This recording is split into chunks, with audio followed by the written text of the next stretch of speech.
Sarah Carter had always been drawn to the forgotten. A freelance photographer known for capturing the beauty in abandoned places, she made it her mission to visit the most obscure locations. The more secluded, the better. So when she heard about Hawthorne House, a decaying mansion buried deep in the woods of New Hampshire, her curiosity sparked. It wasn't easy to find information on the house. The locals were tight-lipped. Whenever she mentioned it at the coffee shop or asked around town, their expressions darkened. "You don't want to go there," an old man at the gas station muttered as he filled her tank. "People who visit that place don't come back the same." His words echoed in her mind, but they only fueled her intrigue. The house had been built in the late 1800s by the wealthy Hawthorne family. Rumor had it they were involved in strange rituals, that the house had a way of consuming those who entered. But no one could tell her exactly what had happened or why the place had been left to rot. It was as if the town itself had erased the mansion from memory, allowing nature to reclaim it. Despite the warnings, Sarah wasn't easily frightened. She had explored dilapidated asylums and crumbling churches before. What was one more haunted house? She loaded her camera gear into her Jeep and set off for the forest road that led to Hawthorne House. The drive was long, the road barely more than a dirt path. Trees crowded the trail, their branches clawing at the sides of her Jeep like bony fingers. As Sarah drove deeper into the woods, the sense of isolation grew.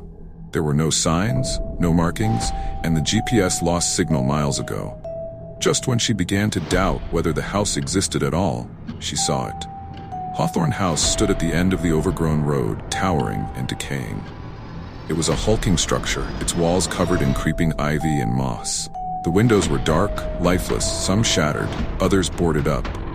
But even in its state of ruin, the mansion was majestic, as though it held memories too heavy for time to erase. Sarah parked the car and stepped out, breathing in the cold, damp air. A chill ran through her despite the summer heat. The silence of the woods pressed down on her, too quiet for comfort. There were no birds, no rustling leaves, just an unnatural stillness that made her skin prickle. She slung her camera around her neck and approached the mansion. The grand entrance loomed before her, its once ornate doors hanging slightly ajar. Pushing them open, Sarah stepped inside. The floor creaked under her weight, and the musty smell of decay hit her like a wave. The foyer was massive, with a grand staircase leading up to the second floor. Faded wallpaper peeled from the walls, and broken chandeliers hung like skeletons from the ceiling. Dust particles floated in the air, disturbed only by her presence. For the first hour, Sarah lost herself in her work, snapping photo after photo. Each room told a different story. The dining hall with its long, abandoned table, the library with books still scattered as though left in a hurry, the ballroom where the ceiling had caved in, leaving a gaping hole that opened to the sky. But with each shutter click, a creeping unease began to settle over her. It was subtle at first, like the feeling of being watched. In one of the upstairs bedrooms, Sarah noticed something strange, a portrait hanging on the far wall. It depicted a family, a father, mother, and 2 children, all dressed in 19th century clothing. Their expressions were emotionless, but what unnerved her was their eyes. Even in the faded painting, their eyes seemed to follow her around the room. As she zoomed in to photograph the portrait, she heard it, a faint, rhythmic ticking. Tick, tick, tick. She froze, her heart pounding. The sound was distant but unmistakable. It seemed to be coming from further down the hall, drawing her like a whisper in the dark. Gripping her camera, Sarah followed the sound. The hallway was long and narrow, with doors on either side, most of them closed. At the very end, she found it. A door slightly ajar from which the ticking grew louder. Pushing the door open, Sarah stepped into a study. It was smaller than the other rooms, with bookshelves lining the walls and a large, dusty desk at the center. On the desk, an antique pocket watch lay open, its hands slowly ticking backward. She approached the desk cautiously, the hair on the back of her neck standing on end. As her fingers hovered over the watch, the ticking suddenly stopped. The silence that followed was deafening. And then, from behind her, the door slammed shut. Sarah spun around, her breath catching in her throat. The door wouldn't budge no matter how hard she pulled. Panic flared, but when she looked back at the desk, her blood ran cold. The portrait of the family now hung on the wall in front of her, though she was sure it hadn't been there before. The figures in the painting were no longer still. The father's head had turned slightly, his cold eyes fixed on her. The mother's hands, once folded neatly, now rested at her sides, fingers curling as though preparing to reach out. The ticking resumed, louder, more insistent. The watch on the desk began spinning rapidly, and shadows in the room seemed to come alive, twisting and stretching across the walls. "You shouldn't have come," a voice whispered from nowhere, echoing around her. Heart racing, Sarah backed away from the desk, her eyes darting around the room for any possible escape. She rushed toward the window and tried to open it, but it wouldn't budge. It was as though the house itself had sealed her fate. The shadows in the corners of the room began to take shape.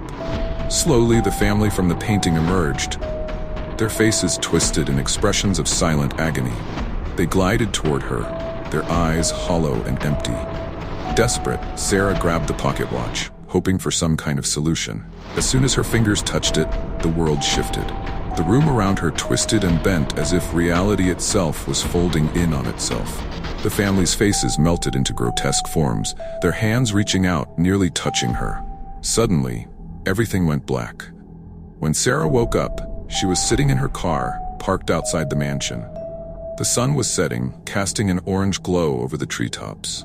She felt disoriented, her mind foggy, as if she had been asleep for hours. But she had no memory of how she'd gotten there. Still shaken, she fumbled for her camera. She needed proof, something to explain what had happened inside. But when she scrolled through the photos, her stomach dropped. Every photo of the house was wrong. In every shot, there she was, standing in the windows, staring out with the same cold, emotionless eyes as the family in the portrait. She tossed the camera aside, her breathing erratic. Her heart pounded in her ears as she heard it again, the faint ticking of a pocket watch, now coming from the back seat. Slowly, Sarah turned to look in the rearview mirror, her heart racing with dread. There, sitting quietly in the back seat, was the Hawthorne family, their hollow eyes fixed on her. The last thing Sarah heard before the darkness swallowed her whole was the ticking, now synchronized with her racing heartbeat. The next day, Sarah's car was found parked on the side of the road. The driver's seat was empty, the doors locked, and her belongings untouched. No trace of Sarah was ever found. All that remained was her camera. With one final photo, her smiling at the front door of Hawthorne House, as if she had always been there.